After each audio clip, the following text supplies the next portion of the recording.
अमृतवाणी है सद्गुरुदेव की 106 नंबर की। मेरी ओर भी देख, मेरी ओर भी देख, अनेक है, अनेक है, तो क्या मैं अनेक में नहीं। तो क्या मैं अनेक में नहीं। प्रश्न किया इसमें और कह रहे हैं मेरी ओर भी देख, अनेक है तो क्या मैं अनेक में नहीं। कहने का तात्पर्य सद्गुरुदेव हमें हर अमृतवाणी में आज्ञा देते हैं कि मनुष्य ऊपर ऊपर से भक्ति कर लेता है, लेकिन कृष्ण भगवान ने अर्जुन को क्या कहा था कि दुर्योधन में भी मैं हूँ तो युधिष्ठिर में भी मैं हूँ, शकुनी में भी मैं हूँ तो भीष्म पितामह में भी मैं हूँ, पेड़ में भी मैं हूँ तो पत्ते में भी मैं हूँ, सब में भगवान है। पर मनुष्य सब में भगवान को देख नहीं पाता है। तो गुरुदेव आज हमें यही समझाना चाह रहे हैं कि तू मेरी ओर भी देख, मैं कितना शांत स्वरूप हूँ और तू भटक रहा है। अनेकों में मैं ही हूँ, लेकिन तू अनेकों के चक्कर में भटक रहा है। यदि तू एक जगह स्थिर होकर भी पूजा करेगा तो भी मेरी ही पूजा होगी। और तू अलग अलग जो मान रहा है, देव को, देवी को, भक्तों को, ऋषि मुनियों को, उन सब में मैं हूँ। तू खाली बाहर का स्थूल देख रहा है। तीर्थ है वो भी मेरा ही रूप है। जो घटना घटती है वो भी मेरा ही स्वरूप है। कोई लड़ाई करता है उसमें भी मैं ही हूँ, और जो प्यार करता है उसमें भी मैं ही हूँ। ऐसा कोई स्थान नहीं जहाँ मैं नहीं हूँ। कण कण में मैं छिपा हूँ। प्रकृति के हर एक कण में ईश्वर का निवास स्थान है, लेकिन हम प्राणी सिर्फ कर्मकांड की भक्ति के कारण पहचान नहीं पा रहे हैं। हर स्थिति के पीछे कोई कारण होता है। बिना कारण के यहाँ पे कोई घटना घटित नहीं होती है। अकारण कुछ भी नहीं होता है, लेकिन हम एक दूसरे में दोष देखते रहते हैं, बुराई करते रहते हैं। कारण क्या है? हम उसके पीछे छिपे हुए प्रारब्ध को नहीं देख पाते हैं, ईश्वर की कृपा को नहीं देख पाते हैं। और फिर क्या करते हैं? जब ऐसा जीवन होता है तो दूसरी अमृतवाणियाँ, डर तो मर नहीं तो अभय हो विचर। फिर हम डरते हैं। चोर में भी वही है तो डाकू में भी वही है, क्योंकि वो नहीं होगा तो वो जिंदा रह ही नहीं सकता, कोई भी प्राणी। तभी तो प्रहलाद ने कहा तो में राम, ओ में राम, खड़ग में राम, खंभ में राम।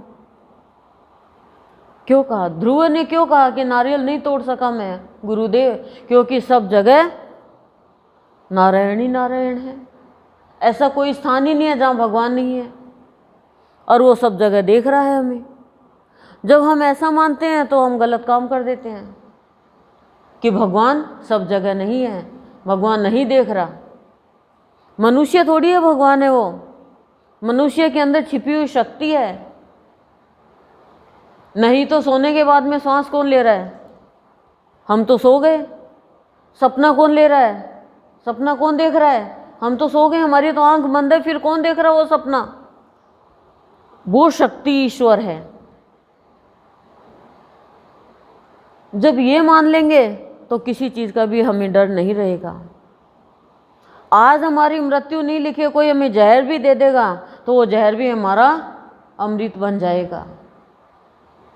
और मृत्यु लिखी है तो ठोकर खा के भी गिर जाएंगे और मर जाएंगे, नहीं लिखे है तो चाहे 10 मंजिला गिर के भी बच जाएंगे। ऐसा विश्वास हो जाता है जब हम ये देख लेते हैं ईश्वर सब में विद्यमान है, कभी भी पाप नहीं होगा। कोई भी गलत काम नहीं करेंगे, कभी भी असत्य का आधार नहीं लेंगे, कभी भी छल कपट नहीं करेंगे। क्यों?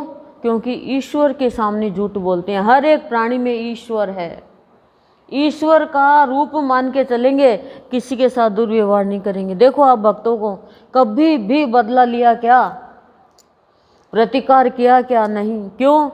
क्योंकि उसे पता है कि यदि मैं एक दूसरे मनुष्य से गलत व्यवहार करूंगा तो मैं मेरे भगवान से ही गलत व्यवहार करूंगा।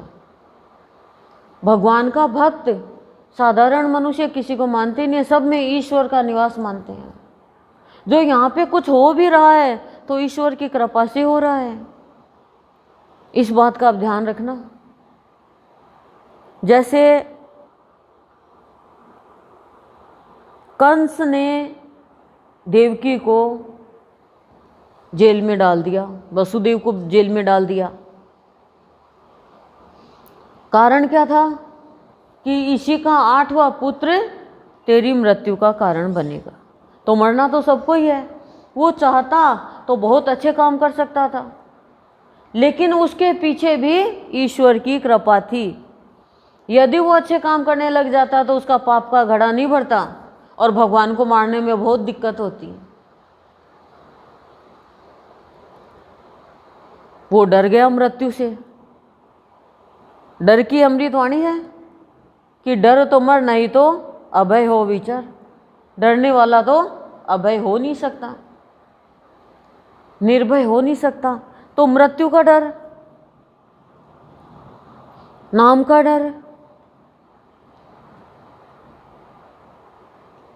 इच्छा के अनुकूल कुछ मिल गया उसको खो जाने का डर, मेरे बच्चों के कुछ नहीं हो जाए, मेरे पति के कुछ नहीं हो जाए, मेरे परिवार के कुछ नहीं हो जाए, मेरे कुछ नहीं हो जाए, ये डर। घर में सोते हैं तो रात को चोर का डर, बाहर जाते हैं तो लोगों का डर, कोई काम करते हैं तो दुनिया क्या कहेगी इसका डर। तो मर, भगवान करे मर, मैं कुछ नहीं बिगाड़ सकता, मैं कुछ नहीं कर सकता तेरा, इन चीजों का डर। मृत्यु तो निश्चित है, मृत्यु को सुधार लो। वो चाहता कंस तो सुधार सकता था ना। जब देवकी के पहला बच्चा हुआ वसुदेव ने लाके दे दिया, तो उसने कहा मेरे को इससे क्या डर है, 8वीं संतान है वो मेरे मृत्यु का कारण है। अब नारद जी ने कहा भगवान ये क्या हो गया, यदि इस पापी में दया की भावना आ जाएगी तो फिर तो काम बन ही नहीं सकेगा। आप जिस काम के लिए धरा पर आए हो वो काम तो बन ही नहीं सकेगा। आने वाले हो, आए तो थे ही नहीं। आप जिस धरा पर जाओगे 8वें संतान के रूप में, तो आप नहीं बना सकोगे काम। क्यों? क्योंकि आप धर्मात्माओं का मार नहीं सकते, पुण्यात्माओं को मार नहीं सकते, आप तो पापियों का ही वध करने आते हो। भगवान जब भी आते हैं पापियों का ही वध करने आते हैं और अपने भक्तों को बचाने के लिए आते हैं। मारने को तो भगवान कहीं भी मार सकते हैं, लेकिन प्रत्यक्ष रूप में दिखाते हैं कि जो मेरे भक्तों को सताता है उनके लिए मैं अवतार लेकर पापियों का उद्धार करने आता हूं। तो भगवान ने इशारा किया कि रुक तू। इतने में कंस का जो मंत्री था चाणूर नाम का, उसकी भावना बदल दी और कहा भगवान उसका छलिए का कुछ नहीं पता, विष्णु का वो किधर से 8वां गिन ले। उल्टा भी क्या हुआ 8वां, बोले मेरे हाथ में 5 उंगली है, अब पहली कौन सी है, बोले ये, तो बोले ये 5वीं। अब बोला उसका कुछ नहीं पता, ये पहली गिन के 5वीं कर लेगा, ये बीच का भी 8वां कर लेगा, उसका भरोसा नहीं है कुछ भी। बोला हाँ तूने बहुत बढ़िया कहा, बहुत बढ़िया बात कही। जो अभिमानी होता ना वो ऐसे लोगों की बात मान लेता है। हम तो नहीं मानते, ये हम भी मान लेते हैं, हम भी मान लेते हैं। नहीं माननी चाहिए ऐसी, अंतर मन से पूछना चाहिए। 2 मिनट भगवान के सामने बैठ के राय लेनी चाहिए। राय हमेशा श्रेष्ठ पुरुषों से लेनी चाहिए जिसमें कोई स्वार्थ नहीं होता है। और दुष्ट जो होते हैं वो तो श्रेष्ठ को भी तरीके से, युक्ति से क्या कर देते हैं, गलत रास्ते पे चला देते हैं। जैसे दुर्योधन ऋषि दुर्वासा को गलत रास्ते पे चला रहा है कि भगवान हमने आपकी 1 महीने तक सेवा करी। दुर्वासा ऋषि कह रहे मैं तेरे से खुश हूँ, प्रसन्न हूँ, तू मांग। बोले मैं यही मांगता हूँ बस कि जंगल में मेरे 5 भाई रह रहे हैं, उनको आशीर्वाद दे के आओ, वहीं पे भोजन लेना। अब पता वो भोजन कहाँ से कराएंगे। लेकिन जिसका रक्षक कृष्ण है वो तो दिखा देता हूँ मज़ा, चाहे ऋषि मुनि हो चाहे कोई हो। तो वो ही कृष्ण रूप में हमारे गुरुदेव इस धरा पे आए। कृष्ण ने क्या किया, काल यवन को युक्ति से मारा। मुचुकंद सो रहा था काफ़ी वर्षों से आँख खोलते ही, और तब उसका नाम रण छोड़ पड़ा। और हमारे गुरुदेव भी युक्ति से हमें कुसंग से छुड़ा देते हैं, युक्ति लगानी सिखाते हैं। और हम सटीक यदि बोलते हैं तो ये गुरुदेव को पसंद नहीं है। गुरुदेव कह रहे हैं दिल मत दुखाओ किसी का भी।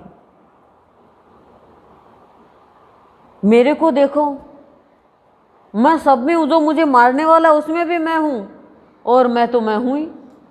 मैं 6 दिन का था तभी पूतना मुझे मारने के लिए आ गई। कितने असुर आ गए, बलशाली बलशाली, लेकिन असुरों को भगवान ने मारा क्या, ये बताओ। उद्धार किया भगवान ने। राधा और कृष्ण बात कर रहे हैं कि भगवान ये उत्कच नाम का असुर है, शरीर नहीं दिख रहा है इसका, इसने आपका नाम भी नहीं लिया, कोई भला काम भी नहीं किया, फिर भी आपने इसका उद्धार कर दिया। तो भगवान ने कहा कि राधे, मैं मेरे भक्तों की लाज रखता हूँ, वो जाने नहीं देता। जब ये त्रेता में, सतयुग में ये एक असुर था और बहुत अहंकारी।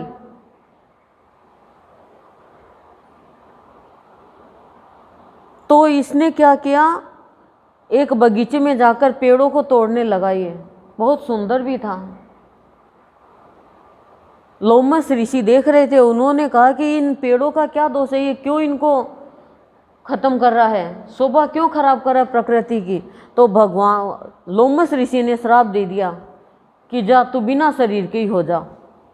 एक वायु का गोला हो गया, शरीर नहीं दिखता है, बाकी पूरा बात करता है, सब करता हो। तब उसने माफ़ी मांगी, क्षमा याचना की कि भगवान ऋषि मुनि होते हैं, संत होते हैं तो बहुत दयालु होते हैं, मैं अभिमानी, मुझे नहीं ज्ञान, मुझे क्षमा करो, मैं ये क्या कर दिया आपने। तो बोला मेरा श्राप तो अचूक है, लेकिन द्वापर में कृष्ण अवतार में विष्णु भगवान आएंगे और वो तेरा उद्धार करेंगे। तो मैं भक्तों की बात नहीं जाने देता। इसने कोई अच्छा काम नहीं किया, लेकिन भक्त ने कह दिया तो मेरे को इसका उद्धार करना पड़ा। तो मेरे लिए भक्त सर्वोपरि है।